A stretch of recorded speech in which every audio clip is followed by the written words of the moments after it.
New Jersey کی عدالت نے اہلیہ پر تشدد کیس میں سیٹھ لطیف کے خلاف 3 سال کی پروبیشن کا فیصلہ سنا دیا ہے۔ اس دوران سیٹھ لطیف کو بیرون ملک سفر کے لیے اجازت لینی ہوگی۔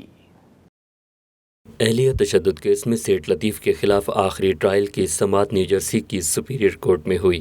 جج بینجمن بیوکر جونیئر نے سیٹھ لطیف کے بین الاقوامی سفر پر بھی پابندی لگا دی۔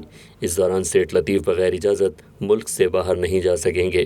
جج بیوکر جونیئر نے اپنے ریمارکس میں کیس کی متاثرہ خاتون سہرش علی کی ہمت کو سراہا۔ جج نے کہا کہ سہرش نے بہت بہادری کا مظاہرہ کرتے ہوئے نہ صرف اپنے عورت ہونے کے حقوق کی پامالی کے خلاف جد و جہد کی بلکہ دوسری عورتوں کی حفاظت کے لیے بھی آواز بلند کی۔ انہوں نے کہا کہ عدالت اس کیس میں سہرش کی شمولیت کے بغیر درست فیصلہ نہیں دے سکتی تھی۔ جج بیوکر نے سیٹھ لطیف کو تنبیہ کرتے ہوئے کہا کہ اب ان کو مستقبل میں بہتر فیصلے لینے ہوں گے۔